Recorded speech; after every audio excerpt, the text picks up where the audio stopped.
The Oblong Box by Edgar Allan Poe. Some years ago, I engaged passage from Charleston S. Roman 100 to the city of New York in the fine packet ship Independence Captain Hardy. We were to sail on the 15th of the month June, weather permitting, and on the 14th, I went on board to arrange some matters in my stateroom. I found that we were to have a great many passengers, including a more than usual number of ladies on the list, were several of my acquaintances, and among other names, I was rejoiced to see that of Mr. Cornelius Wyatt, a young artist for whom I entertained feelings of warm friendship. He had been with me a fellow student at C University, where we were very much together. He had the ordinary temperament of genius, and was a compound of misanthropy, sensibility, and enthusiasm. To these qualities, he united the warmest and truest heart which ever beat in a human bosom.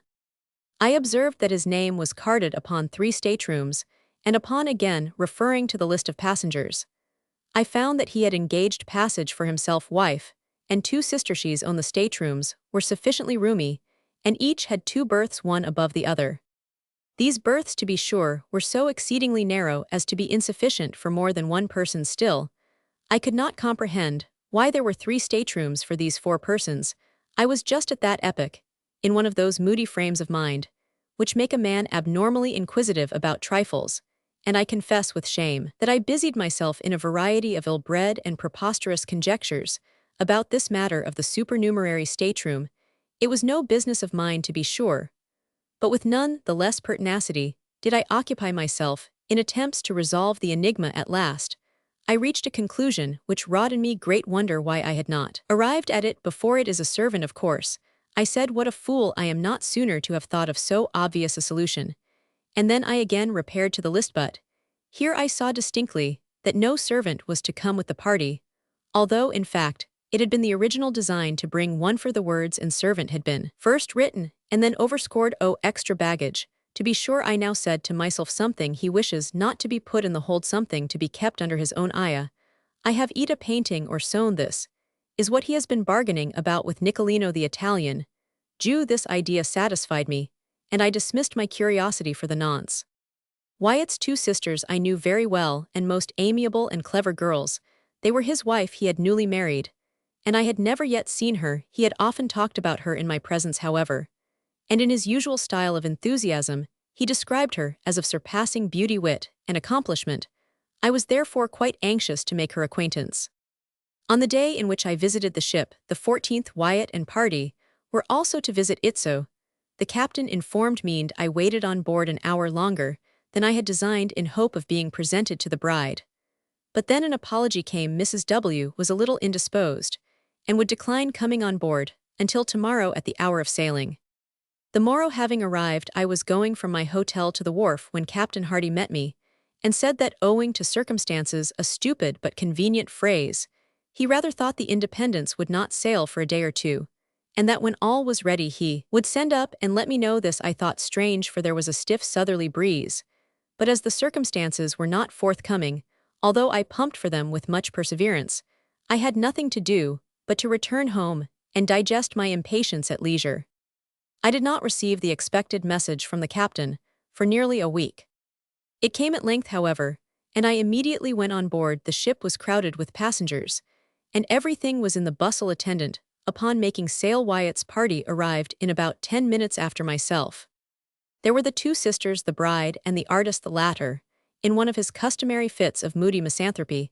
I was too well used to these, however, to pay them any special attention. He did not even introduce me to his wife, thy's courtesy, devolving perforce upon his sister Mariana, very sweet and intelligent girl, who in a few hurried words made us acquainted. Mrs. Wyatt had been closely veiled, and when she raised her veil in acknowledging my bow, I confess that I was very profoundly astonished. I should have been much more so, however, had not long experience advised me not to trust with too implicit a reliance the enthusiastic descriptions of my friend the artist, when indulging in comments upon the loveliness of woman, when beauty was the theme. I well knew with what facility he soared into the regions of the purely ideal. The truth is, I could not help regarding Mrs. Wyatt as a decidedly plain-looking woman, if not positively ugly. She was not, I think, very far from it.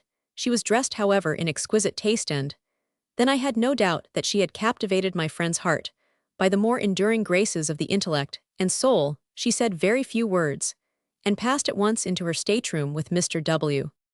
My old inquisitiveness now returned. There was no servant. That was a settled point. I looked therefore for the extra baggage. After some delay, a cart arrived at the wharf with an oblong pine box, which was everything that seemed to be expected immediately upon its arrival.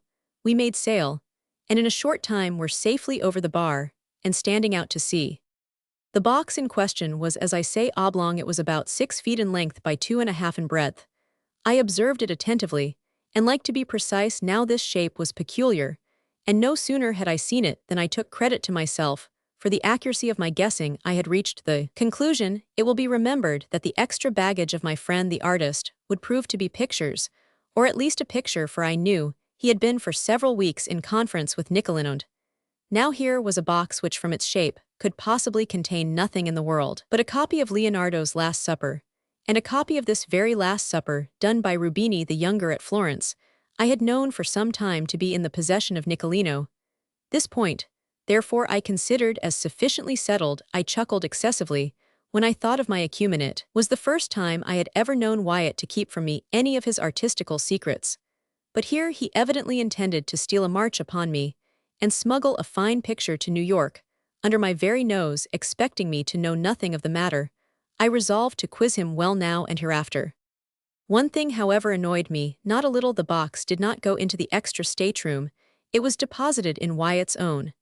And there, too, it remained, occupying very nearly the whole of the floor, no doubt, to the exceeding discomfort of the artist, and his wife thighs the more especially, as the tar or paint with which it was lettered in sprawling capitals emitted a strong disagreeable, and to my fancy, a peculiarly disgusting odor. On the lid were painted the words Mrs. Adelaide Curtis, Albany, New York, charge of Cornelius Wyatt-esque, this side up to be handled with care. Now I was aware that Mrs. Adelaide Curtis of Albany was the artist's wife's mother, but then I looked upon the whole address as a mystification intended especially for myself. I made up my mind, of course, that the box and contents would never get farther north than the studio of my misanthropic friend in Chambers Street, New York.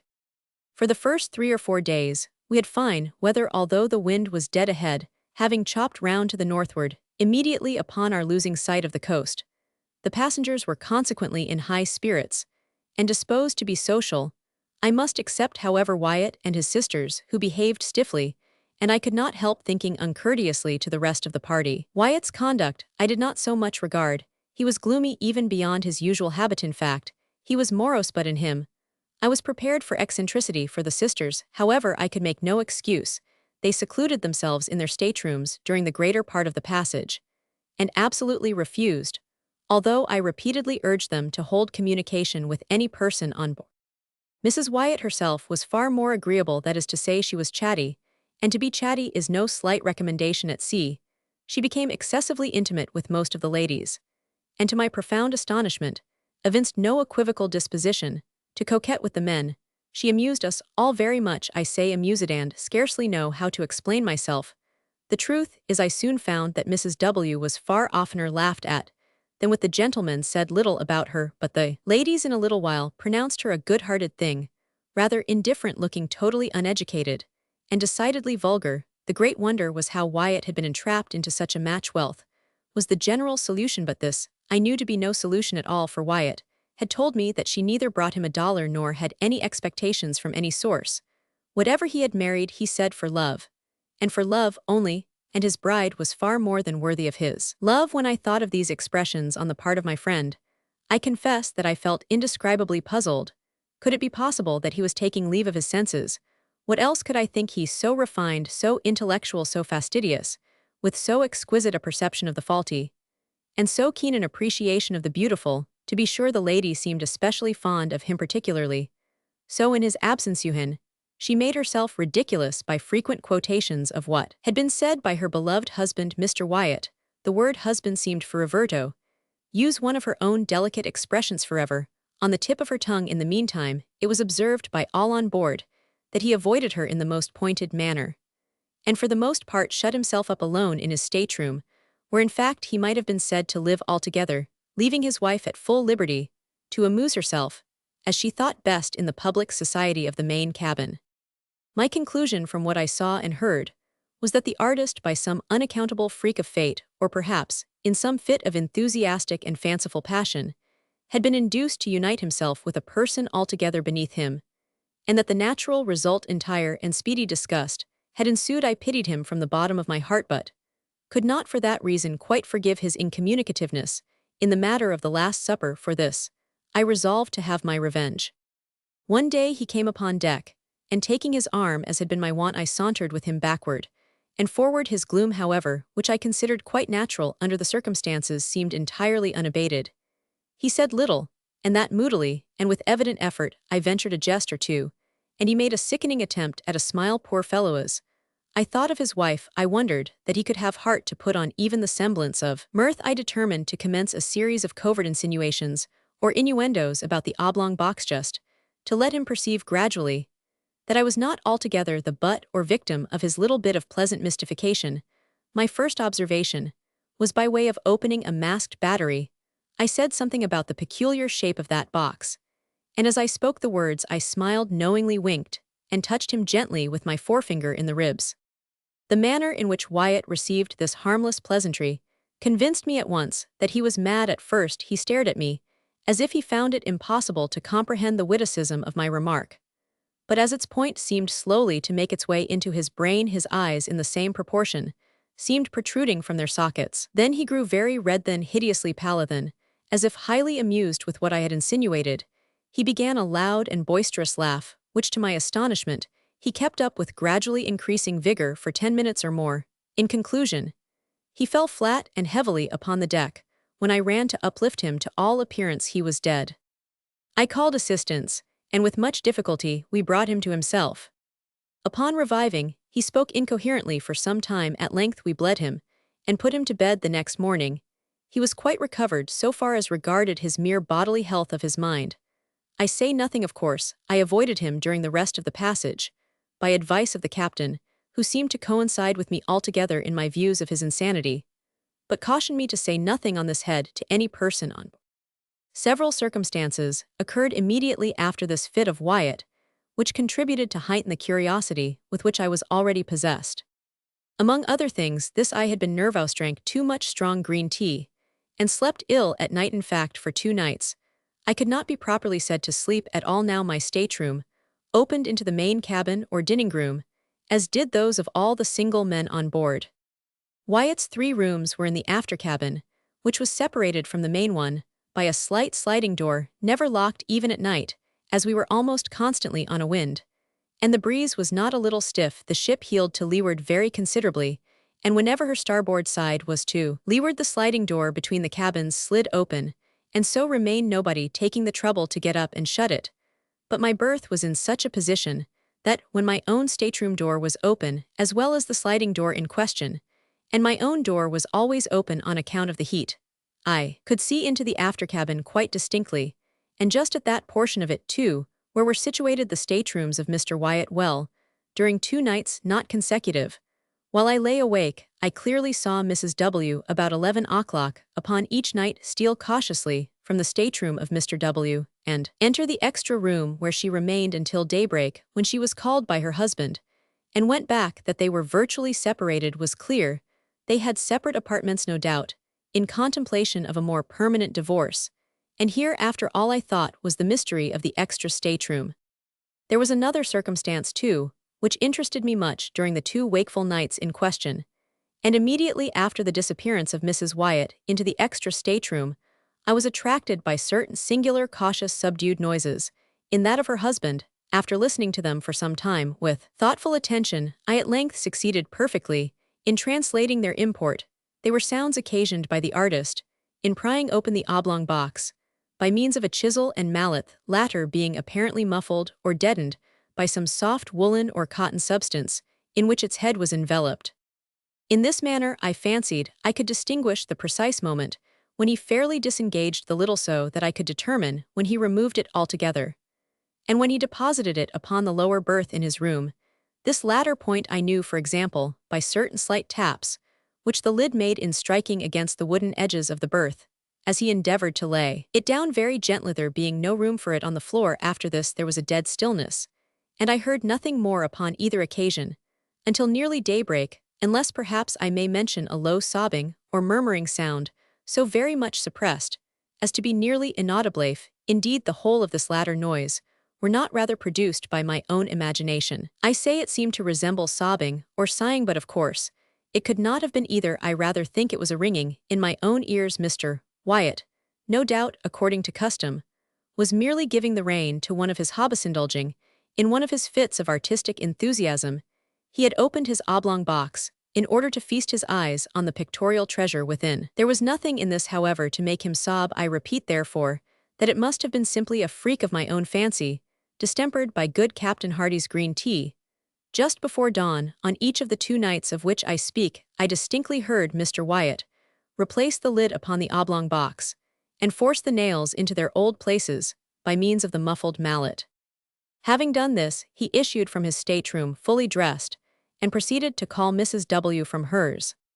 We had been at sea 7 days, and were now off Cape Hatteras, when there came a tremendously heavy blow from the southwest. We were in a measure prepared for it, however, as the weather had been holding out threats for some time. Everything was made snug alow and aloft, and as the wind steadily freshened, we lay to at length under spanker and foretopsail, both double-reefed.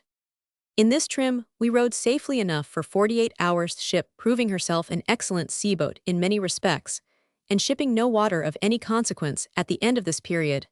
However, the gale had freshened into a hurricane, and our aftersail split into ribbons, bringing us so much in the trough of the water that we shipped several prodigious seas, one immediately after the other. By this accident, we lost 3 men overboard with the caboose, and nearly the whole of the larboard bulwark. Scarcely had we recovered our senses before the foretopsail went into shreds when we got up a storm staysail, and with this did pretty well for some hours, the ship heading the sea much more steadily than before. The gale still held on, however, and we saw no signs of its abating. The rigging was found to be ill-fitted and greatly strained, and on the 3rd day of the blow, about 5 in the afternoon, our mizzenmast, in a heavy lurch to windward, went by the board. For an hour or more, we tried in vain to get rid of it on account of the prodigious rolling of the ship, and before we had succeeded, the carpenter came aft and announced 4 feet of water in the hold. To add to our dilemma, we found the pumps choked and nearly useless. All was now confusion and despair, but an effort was made to lighten the ship by throwing overboard as much of her cargo as could be reached, and by cutting away the 2 masts that remained. This we at last accomplished, but we were still unable to do anything at the pumps, and in the meantime the leak gained on us very fast. At sundown the gale had sensibly diminished in violence, and as the sea went down with it, we still entertained faint hopes of saving ourselves in the boats. At 8 p. Roman 1000, the clouds broke away to windward, and we had the advantage of a full moon, a piece of good fortune, which served wonderfully to cheer our drooping spirits. After incredible labor, we succeeded at length in getting the longboat over the side without material accident, and into this we crowded the whole of the crew, and most of the passengers. This party made off immediately, and after undergoing much suffering finally arrived in safety at Ocracoke Inlet on the 3rd day after the wreck. 14 passengers with the captain remained on board, resolving to trust their fortunes to the jollyboat at the stern. We lowered it without difficulty, although it was only by a miracle that we prevented it from swamping, as it touched the water it contained. When afloat, the captain and his wife, Mr. Wyatt, and party, a Mexican officer, wife, 4 children, and myself, with a Negro valet. We had no room, of course, for anything except a few positively necessary instruments, some provisions, and the clothes upon our backs. No one had thought of even attempting to save anything more. What must have been the astonishment of all then, when, having proceeded a few fathoms from the ship, Mr. Wyatt stood up in the stern sheets and coolly demanded of Captain Hardy that the boat should be put back for the purpose of taking in his oblong box.